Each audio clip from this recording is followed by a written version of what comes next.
ګیدړ د دوبي په نیل کې وغورځېد، تک شین شو چې ځان ته یې کتلي چې بیړۍ غرقه شو، خو د شین شو. ګیدړان به من خپل ځان سره نه پرېږدي او قوم به څه په لاره روان دی، کارغه په مخه ورغلی. ویل ماما په خیر شه. ویل بس خوریا ډېرې بدې چارې مې وکړې، اوس مې لباس بدل کو، حج ته روان. ته خیال وکړئ دوی چې د خپل عادت نه پرېږدي بیا ګیره پرېږدي چې ګیره د سپینه شي او پرېږدي نو په بم ولګي نو اوس یې که پرېږدي نو په تا څه. کارغه ورته وایي چې ماما چې ته دومره ښه شوې، ته خو کارغان خورې زم حج. وی راځه خوریا چې مخکې تللی دی چرګ په مخه ورغلی. ماما په خیر جوړ تکړه دا ولې؟ ویل خوریا ډېرې بدې چارې مې وکړې، اوس مې لباس بدل کو، حج ته روان. ویل ماما زم در سره ده. په لاره ګیدړ مخکې او چرګ او کارغه ورپسې. شپه پرې راغلې ده، یو سوري ته ننوتي دي چې څه شیمونه خوري، په دې کې به شپه تېره کړو نو سهار به بیا شي. چې ننوتي دي نو ګیدړ وایي چې خویونه وایي زه خو به اوده شم او تاسو لمبر په لمبر څوکۍ کوئ چې سوکران شي. وی ډېره ښه.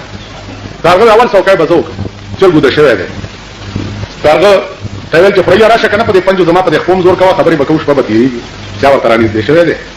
ورته خوریا یو تپوس در نه کوم، خو که جواب دې را نه کړو نو مرګ دې ځای دی. ویل ماما وایه. وی دا توروالی په تاسو کې د کوم سن نه را روان دی؟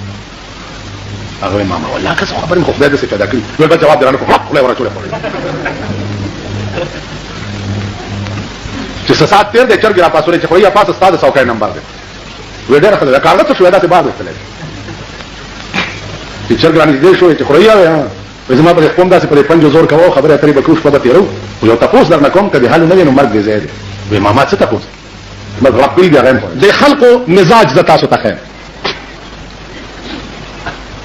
په یو ځای کې لرګی ښخ کړو داسې او نامه یې پې کېښوه ډانګ بابا.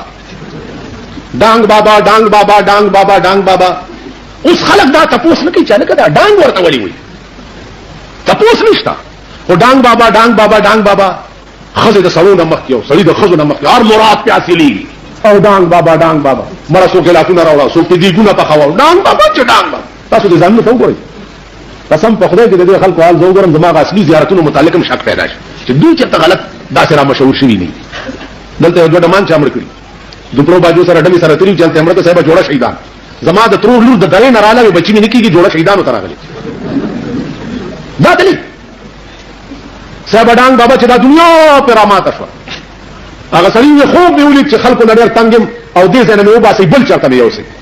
خلکو یې راویې کړئ، ټوله دنیا راله چې مونږ یې وګورو چې دا څنګه به وي، خو چې راویې وي دغسې لرګی په قبر کې پروت. وایي ویل دا ډانګ بابا ورته ځکه وایي دا مې ستاسو ایمان درته ښودو، کوره مرام شه، خدای نه پېژنئ، رسول نه پېژنئ، که الله الله درته څوک ووایي ورمنډه کوئ نه، خو د ډانګ بابا نوم مو اورېدلی دی چې ښځې او نر ورته راخلاص. دا هغه یو ورځ دا زمونږ د پېښور یو ډېر لوی مالدار سړی دی، وزیر شوی هم اوس ورځو کې دی راغلی او د جلسو پروګرامونه هم جوړول. چې پروګرام هم جوړولو نو هغه غرمه وه، زه مدرسې نه رالم، مال چې بھائی میں روٹی کھا کے تو گل کر سی نو ما ته اسی بھی کھانے آنا مالا ہو نو مونږ خو پرېږدي زمونږ ښځې پرېږدی دي نو زمونږ روټۍ دومره دومره وي. د تبخي سکړکو ورسره زمونږ د وطن د پیشتري ساګو وطني طرز باندې پوخ خوټ کېدلی او که د پاسه سور مرچکۍ سي جوړېدلی او د لرګي کاسه وه په هغې کې مې وله چې راومې وستو بیٹک ته نو ما ته وایي چې ایک یې ما له روټي ہے نا ما ته چې روټي ہے کہ گډي دې پئی ہے مال ظالم ہے روٹی ہے تے ساگ ہے ویلے پلیٹ کاسا ہوا دے لرگی مال اے او پلیٹ ہے جس نے تیرا نانا جی کھاندا ہوندا ہے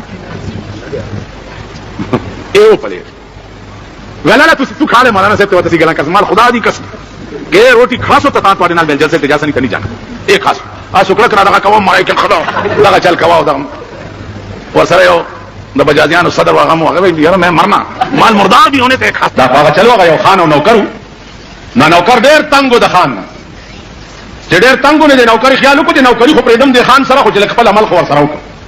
خان په کمره کې دننه ناست و د غریب یو غټ کوتک پیدا کړ او ورننوتو دروازې بند کړې او په دې خان یې راکېښوې چې راکېښوې نو درز دی همیشه دا وهل ټکول غریبان ښه کولی شي.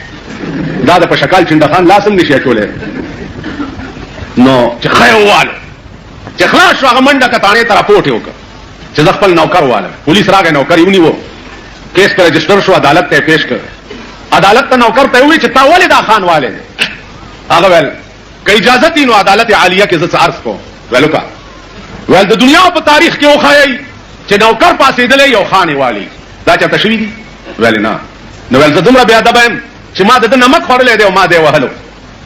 ظالم دی. ویم والم زه او رپورټ یم په ما و.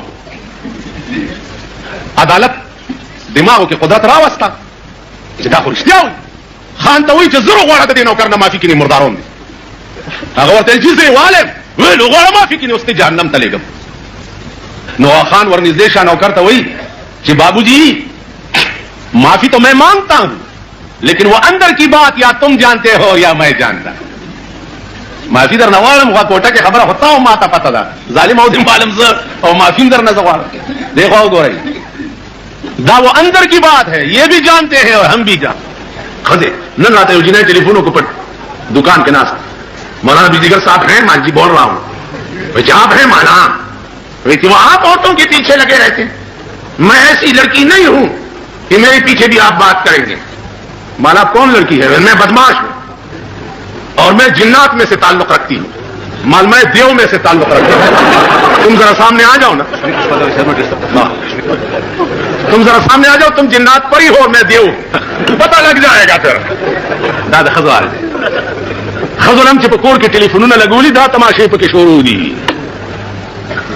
خزوله چې په کور کې ټلیفون دي نه کوله لګولي دا په کور کې ډېرو خلکو ټي وي ایښی دی. زه پې تلاوت اورم او زه پې ښه ښه څیزونه ګورم او دا ډوډوڼی دي پکې څه ګوري.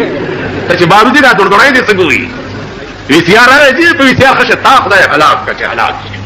په وي سي آر کې یو ښه څیزونه په ټي وي کې یو ښه څیزونه نو د ډل قوم مبلغین هم دمان شو.